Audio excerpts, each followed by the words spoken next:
As his hammer fell against his mighty forge, Torag, the father of dwarven kind, shaped the world.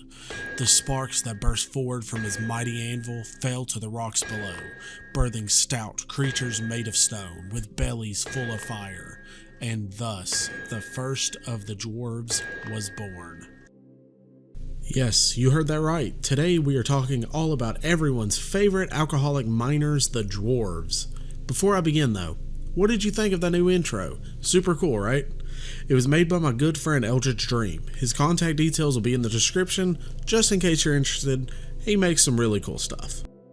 Stout and as stubborn as the stone they were created from, with an anger that burns as hot as the deepest of their forges, dwarves are masters of their craft, excelling in metallurgy and weaponsmithing.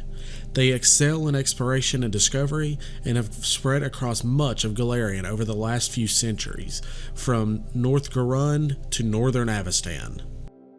For these race videos, I'm going to be using humans as our base race when making any kind of comparisons. Dwarves are stout humanoids, about a head shorter than humans but built thicker. They have thick, heavy bones, tightly packed muscular tissue, and a stubborn stability unmatched by other races. By stable, I don't mean they're naturally graceful and flexible like elves, but when dwarves plant their feet, they become immensely hard to catch flat-footed. Their coloration varies almost as much as human skin, with Garundi dwarves being deeply tanned and weather-beaten, while the northern dwarves in Avestan are pale with almost icy white skin. Their eyes range in colors, with the most common being browns and grays, but they're also known for shockingly blue irises. Their hair is usually worn long in a variety of colors and styles, with most dwarves putting considerable effort into growing and styling their long beards.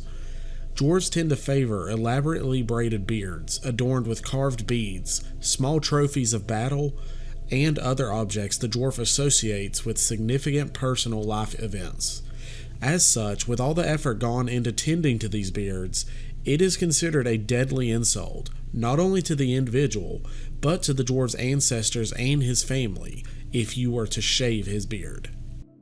Dwarven dress mirrors the weapons and equipment they so carefully craft, focusing on function over style, but that doesn't mean they are left plain. Most of their decorations also serve a practical purpose, such as functional fasteners, reinforced seams, useful padding, or loops that can hold extra weapons or crafting tools. The sexual dimorphism amongst dwarves is dramatic, with males being noticeably broader, taller, with slab-like torsos and heavy, full eyebrows. Female dwarves tend to be slimmer, but are still thicker than a human female, with denser muscles and skeletons. And, I'm sad to report, your average female dwarf does not sport a luscious beard.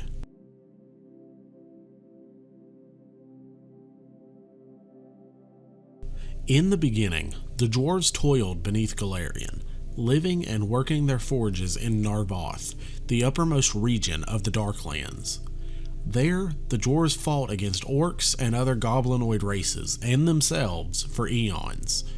However, when a prophecy of Torag began to show signs of coming true, the dwarves went on the offensive, heading upwards through Narvoth in an event known as the Quest for Sky, which you can check out in a video discussing the details above. Finally, in -4987 AR, just shy of 300 years after embarking on the Quest for Sky, the dwarves emerged onto Golarion's surface. On the surface, they built vast cities known as the Sky Citadels and stood united behind their king, Targric, forming the kingdom of Targath. This massive unification lasted for over 6,000 years, with the dwarves spreading across the inner sea until you could find dwarves from as far north as Avestan and as far south as southern Garund, forming 10 Sky Citadels and many smaller fortresses across Golarion. From these stone battlements, they would battle the orc and goblinoid enemies wherever they found them, in a blood war that goes back beyond written history. The capital of the Dwarven Empire was and is the Sky Citadel of Highhelm in the Five King Mountains, under the tallest of the five mountains, the Emperor's Peak. From there, the Dwarves enjoyed a golden age that lasted from -49 to -3708 AR. In -3708 AR, after centuries of a golden age, the downfall of the Dwarves began. Despite the return of the sun and their numbers having been steadily reduced over the centuries, the orcs banded together under the leadership of Belkzen, an orc warlord, and waged war upon the Sky Citadels. They managed to take Koldukar, now known as Urgir, in the hold of Belkzen, which was a steep blow to the Dwarves.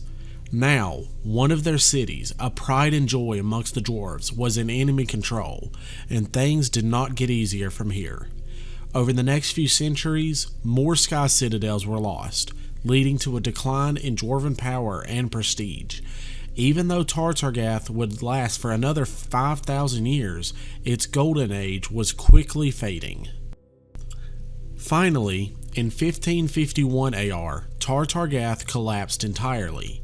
Through a back door known as Candlestone Caverns, the orcs attacked the Five King Mountains from above and below, causing a total governmental collapse. With only 4 of their original 10 Sky Citadels left, the Dwarves rallied around Highhelm and formed 5 separate Dwarven nations, each ruled by one of 5 brothers. Despite the hope that this would bring peace and strength to the Dwarves, it instead led to no less than 19 separate civil wars to break out, collectively known as the Five Kings War. The Five Kings War lasted 700 years before the kings finally negotiated the Curse Accords in 2332 AR, with the help of nearby Druma, resulting in the formation of a permanent council that resided within the walls of Highhelm. This treaty also resulted in the humans of Druma being granted access to the mineral rights within the mountains, but we will discuss that in a future video. Peace between the 5 kingdoms lasted until 2497 AR, a mere 165 years later, when another orc uprising laid waste to all 5 kingdoms, with only the kingdom within Highhelm surviving. One by one, the other clans fell, along with their mighty cities, until only Highhelm was left, with the kingdom of Gardath being the sole surviving kingdom. For nearly 700 years, from 2492 AR to 3197 AR, in an era the Dwarves call the Wild Era, the Five King Mountains was controlled by orcs, with only Highhelm able to resist their occupation. But when Kadon the Mighty arrived at the mountain, he waged war on the orcs for 82 years, finally killing the orc leader, Tardok Many-Spears, and masquerading his body through the mountains. From there, Kadon founded the empire of Tar Kardum in 3279 AR and further established the city of Jernashal in 3312. Jernashal would become the new capital, leading to a decline in importance for Highhelm. Jernashal became such a city of importance that Cheliax and Isker petitioned Tar Kardum to build a surface city close to Jernashal named Roseri Canton. Roseri became a vital trading hub, and together Tar Kardum and Roseri flourished for another 500 years, before yet another catastrophe happened, this time in the form of a volcanic eruption.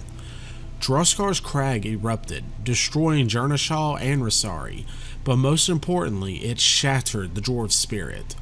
They fell into apathy and indifference, losing the drive that had propelled them to mastery of metalworking and to become defenders against the orcs.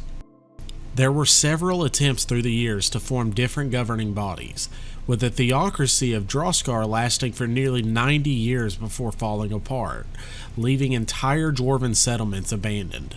In the 250 years since the Droskar kingdom failed, no single dwarf has been able to unite the race. The remaining 4 Sky Citadels are great metropolises, alive and well, but none can claim to be more than a dwarven city-state. Now, after listening through all this, you may have noticed a pattern in dwarven history. When Tartargath fell, the 5 kingdoms were formed and fought 19 civil wars with each other that lasted 761 years. The Five Kingdoms formed a peace treaty but were attacked by orcs, who went on to occupy the mountains for 705 years. Kadam the Mighty defeated the orcs and brought on 701 years of prosperity, only to have the kingdom fall to a volcanic eruption. With the last major event happening in 3980 AR and the current year being 4721 AR, if this pattern holds true, we could be due for a major shakeup of Dwarven civilization within the next 20 or so years. It seems that every 700 years, whether it's good or bad, there is a massive upheaval in the Dwarven civilization. If I didn't know better, I would say they were cursed.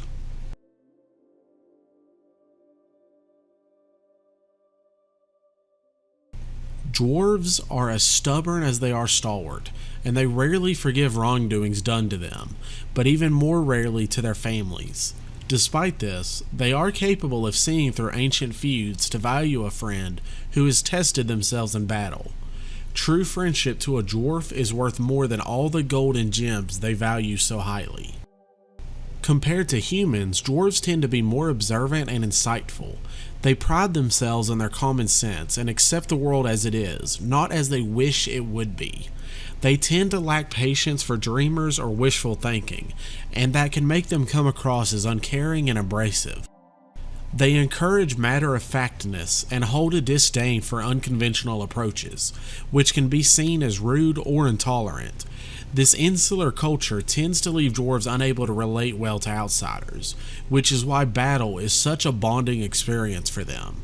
With such cultural differences, battle is the one place that every race is equal.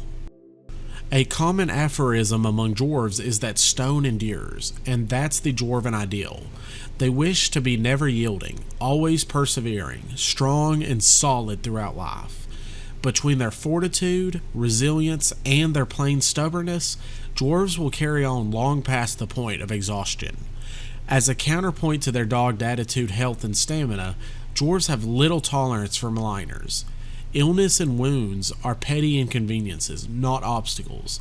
The less time you spend laying in your sick bed, the faster you will recover. Dwarven vision is clear even in the darkest caves or the blackest of nights.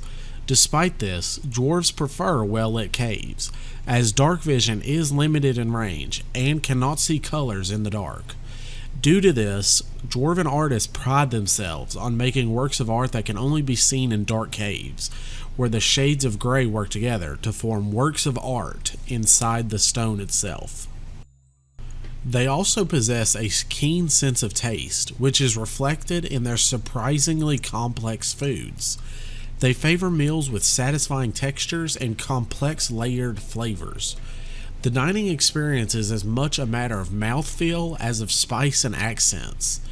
Due to the depths and complexities of flavor characteristics of dwarven brews, only dwarves and gnomes tend to fully appreciate their cooking.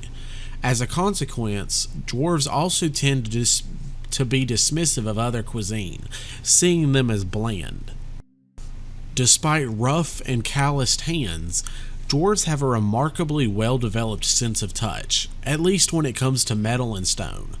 They are able to find minute flaws in metalworking that softer hands would miss, and even an unwary dwarf could sense subtle tremors in the floor and spot airline cracks that would elude a sharp-eyed elf. There is an often-told story of a dwarf being able to walk up to a cave entrance, place a single hand upon the wall, before turning back to continue along another safer path, with that single touch being enough to warn of danger ahead.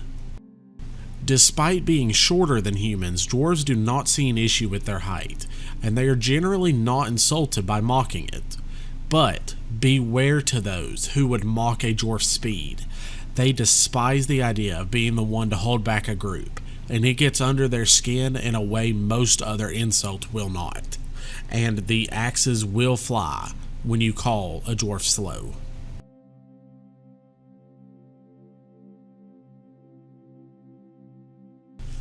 Although the dwarven civilization has decayed significantly since the formation and fall of Tar Targath, their culture is as strong and stubborn as ever.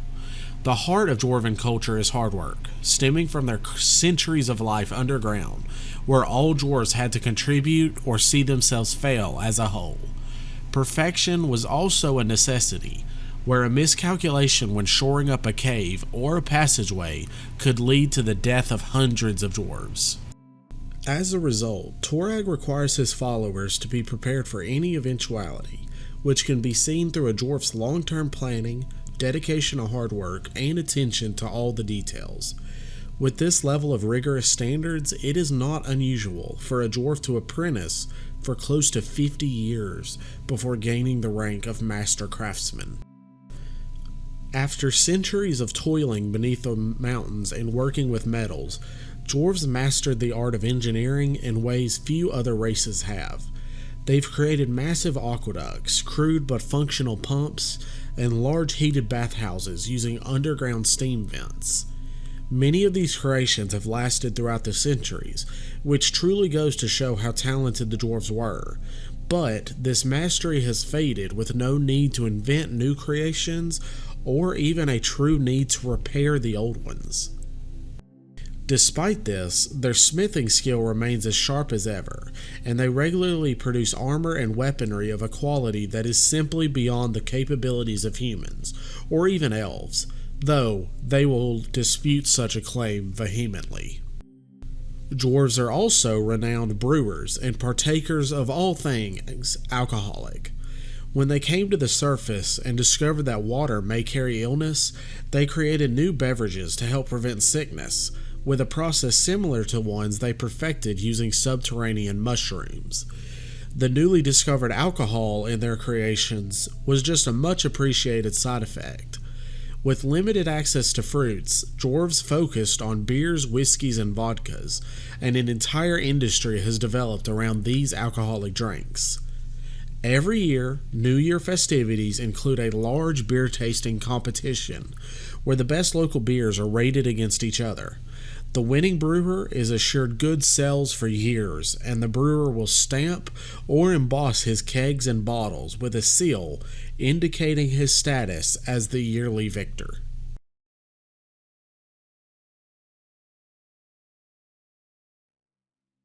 Dwarves are a polytheistic society, meaning they worship an entire pantheon of gods, and the dwarven pantheon is robust. Torag is the main god, and is seen as the father of all dwarven kind. While most dwarves view Torag as their patron, they still whisper small prayers and make modest sacrifices to other gods whenever the need arises. For example, a priest may perform a ritual dedicated to Bolka in an attempt to obtain her blessing on an arranged marriage, so that the new couple will have a happy marriage.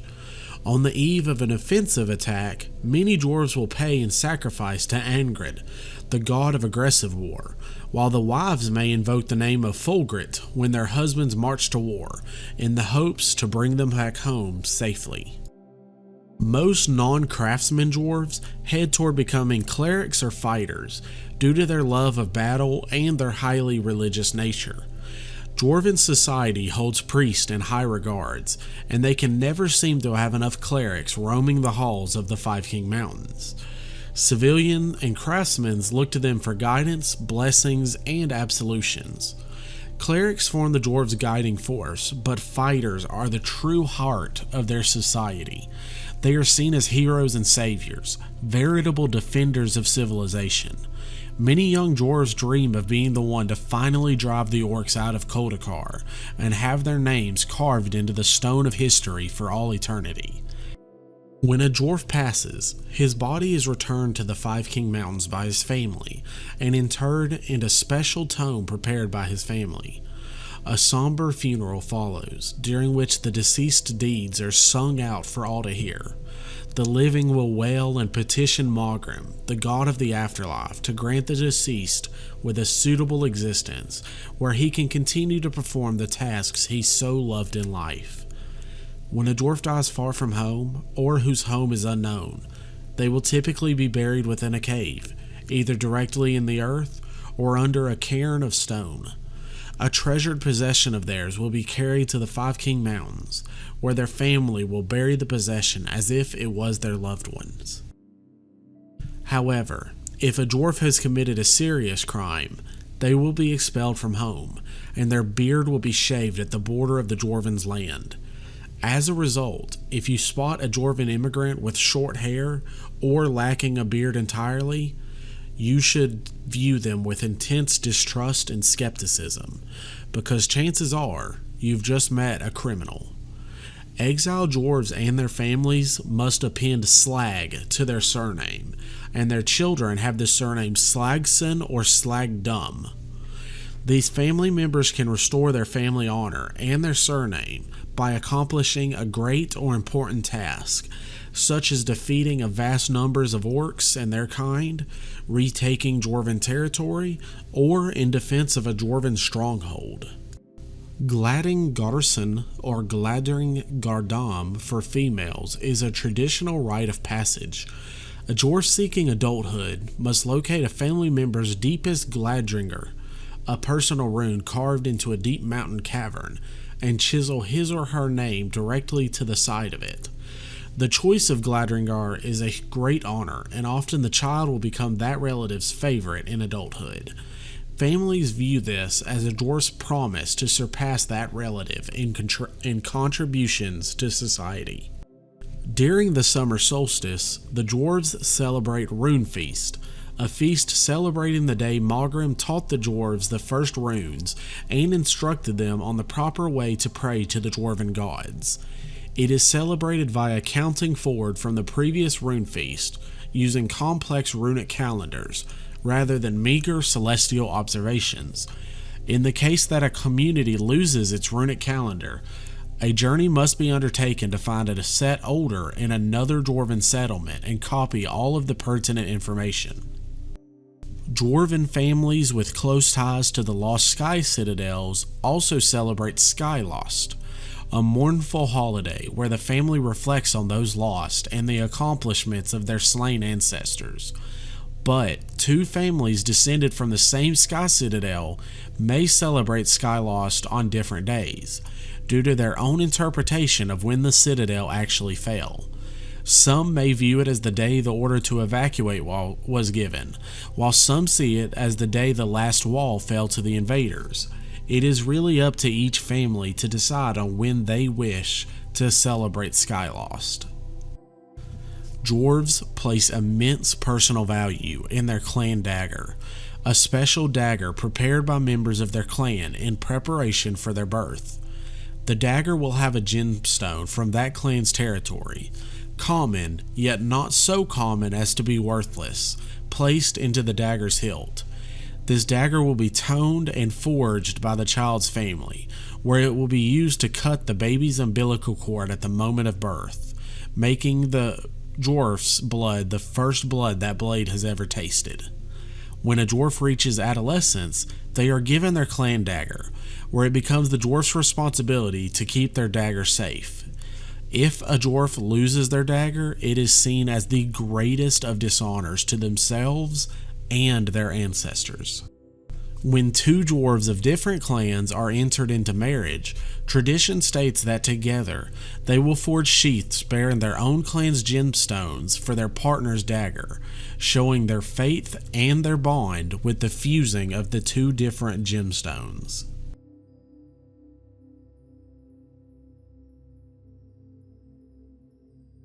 So that's a lot of information.